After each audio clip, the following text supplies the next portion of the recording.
গরম গরম আলুর চপ। এমন কেউ বাদ নেই যে এই আলুর চপ পছন্দ করে না। যদি খেতে ইচ্ছে করে ঠিক এভাবে করে একদিন বাড়িতেই বানিয়ে দেখুন। খাওয়ার সময় মনে হবে যেন এগুলো দোকান থেকেই কিনে আনা হয়েছে। একবার যদি এরকম আলুর চপ বানানো হয়, বিশ্বাস করুন দোকানে যাওয়ার কথাই ভুলে যাবেন। একদম দোকানের মতন মুচমুচে আলুর চপ তৈরি হবে। নমস্কার বন্ধুরা, নতুন একটা পর্ব দেখার জন্য আপনাদের সকলকে স্বাগত জানাই। আজকে বানিয়ে দেখাবো পুরো দোকানের মতন মুচমুচে আলুর চপ। চলুন, আশা করছি আজকের এই আলুর চপের রেসিপি অনেক ভালো লাগবে। আলু চপের জন্য আমি এখানে 3টে মিডিয়াম সাইজের আলু আমি একটু সেদ্ধ করে রেখেছিলাম। খোসা ছাড়িয়ে নেব এবারে আলুর।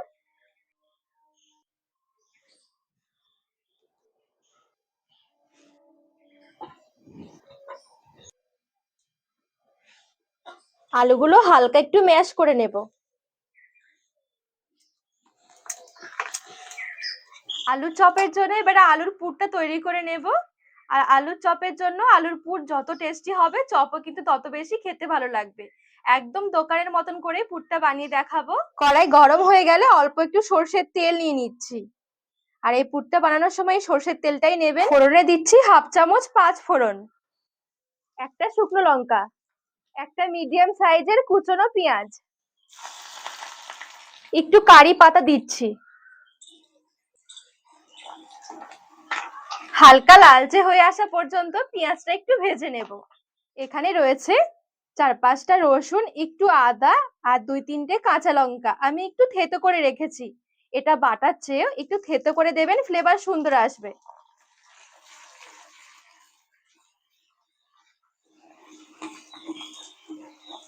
আদা রসুনটা দিয়ে একদম হালকা একটু নেড়ে চেড়ে নিতে হবে। এখানে নিয়েছি কিছু গুঁড়ো মশলা, হলুদ গুঁড়ো, কাশ্মীরি লঙ্কার গুঁড়ো, একটু ভাজা জিরের গুঁড়ো, আর রয়েছে একটু মিট মশলা। আমি মশলার পরিমাণটা খুব বেশি একটা নিইনি, সামান্য করে নিয়েছি। গুঁড়ো মশলা দিয়ে খুব বেশি সময় ধরে ভাজা যাবে না, তাহলে কিন্তু আবার মশলাগুলো তেতো হয়ে যাবে। একটু নেড়ে চেড়ে নিচ্ছি। এবারে আমি এদিকে যে আলুটা ম্যাশ করে রেখেছিলাম, আলুটা এবারে নিয়ে নিচ্ছি।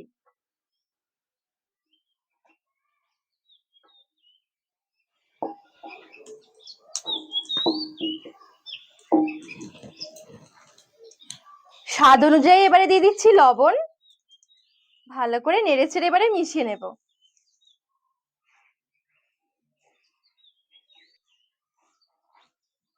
আলুটা ভালো করে মশলার সাথে মিশিয়ে নেড়ে চেড়ে একটু ভাজা ভাজা করে নেব। সুন্দরভাবে নাড়াচাড়া করে 1 থেকে 2 মিনিটের জন্য একটু ভেজে ভেজে নিয়েছি। তো এখন কিন্তু আলুর পুরটা একদম রেডি চপের জন্য। ঠিক এইভাবে করে পুরটা বানিয়ে দেখবেন, একদম দোকানের মতনই খেতে লাগবে। পুরটা নামিয়ে একটু ঠান্ডা করে নেব।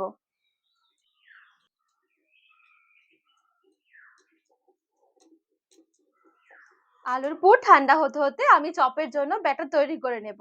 একটা বাটির মধ্যে একটা চালনি নিয়ে নিয়েছি, নিয়ে নিচ্ছি বেসন। অবশ্যই করে বেসনটা একটু চেলে নেবেন, না হলে কি বেসনের মধ্যে একটু গোটা গোটা ভাব থাকে। 1 কাপ বেসনের সাথে 1/2 কাপ কর্নফ্লাওয়ার নিয়ে নিচ্ছি। সাথে নিয়ে নিচ্ছি 2 চামচ ময়দা। শুকনো উপকরণগুলো এবারে চেলে নেব। তো এখানে শুকনো উপকরণ চেলে নিয়েছি। 1/2 চামচ কাশ্মীরি লঙ্কার গুঁড়ো, 1/2 চামচ হলুদ গুঁড়ো, আর নিয়েছি 1/2 চামচ মিট মশলা। লবণ নিয়ে নিচ্ছি স্বাদ মতন, সামান্য একটু নিয়েছি বেকিং সোডা, 1/2 চামচ মতো নিয়েছি আদা রসুন বাটা। এবারে ভালো করে মিশিয়ে অল্প অল্প করে জল মিশিয়ে নেব।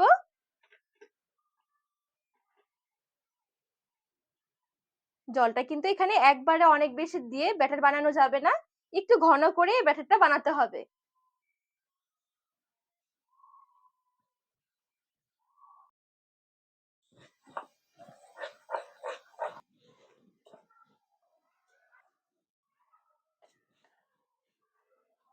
অল্প অল্প করে জল দিয়ে সুন্দরভাবে মিশিয়ে নিয়েছি।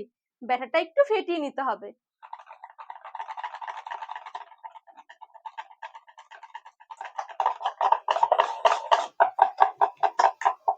তো এখানে সুন্দরভাবে আমি একটু ফেটিয়ে নিয়েছি। আর এখানে চপের জন্য ব্যাটার কিন্তু একটু ঘন করে বানাতে হবে। একটা চামচের সাহায্যে দেখিয়ে দিচ্ছি, এই দেখুন চামচটা কিন্তু আমি একদম ভালোভাবে কোট করে নিয়েছি। দেখুন চামচের গায়ে কিন্তু খুব সুন্দর একটা কোটিং লেগে রয়েছে।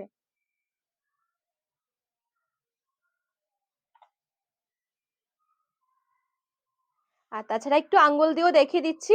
একটা আঙ্গুল ডুবিয়ে ঠিক এইভাবে করে একটু দেখে নেবেন। এই দেখুন আঙ্গুলটা কিন্তু খুব সুন্দরভাবে কোটিং হয়ে গেছে। আলুর পুরটা এদিকে ঠান্ডা হয়ে গেছে। এবারে আলুর পুর থেকে অল্প অল্প করে নিয়ে চপের আকারে গড়ে নেব। অল্প করে পুর নিয়ে হাতের মধ্যে একটুখানি চ্যাপ্টা করে নিচ্ছি। হাত দিয়ে হালকা হাতে একটু চ্যাপ্টা করে নিয়েছি। এই দেখুন একটা থালায় একটু বেসন ছড়িয়ে তারপরে এগুলো নিয়ে নিচ্ছি। সবটুকু আলুর পুর ঠিক এরকম করে চপের আকারে তৈরি করে নেব।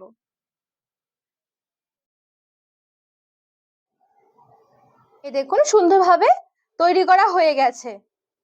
চপ ভাজার জন্য এদিকে কড়াইয়ে একটু তেল নিয়ে তেলটা ভালো করে গরম করে নেব। তেল এদিকে ভালোভাবে গরম হয়ে গেছে। এবারে গ্যাসের আঁচটা মিডিয়াম থেকে লো আঁচের মাঝামাঝি করে রেখে দিচ্ছি। এবারে চপের জন্য আলুর পুরটা নিয়ে নিচ্ছি। এবারে বেসনের ব্যাটারে ডুবিয়ে কোট করে নেব।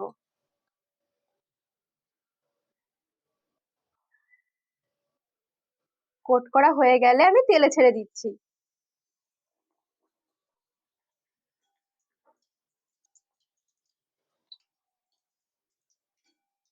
তো আরো একটা চপ আমি তেলে ছেড়ে দিচ্ছি। দেখবেন কিছুক্ষণের মধ্যে চপ ফুলে উঠবে।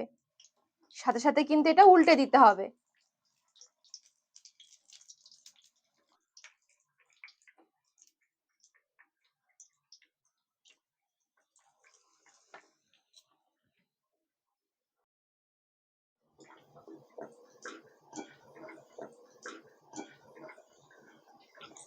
সুন্দরভাবে চপগুলো ভাজা হয়ে গেছে লালচে করে। তেল থেকে উঠিয়ে নিচ্ছি।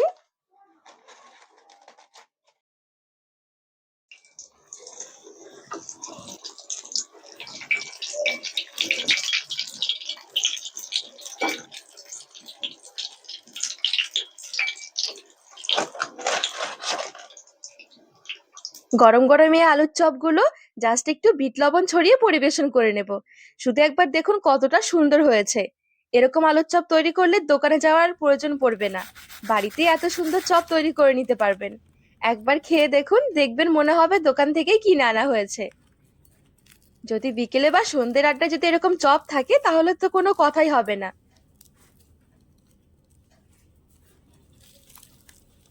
তো বন্ধুরা আজকে এই চপের রেসিপি আপনাদের কেমন লেগেছে অবশ্যই কমেন্ট করে জানাবেন। আর রেসিপি ভালো লাগলে চ্যানেলটিকে সাবস্ক্রাইব করে পাশে থাকার অনুরোধ রইল।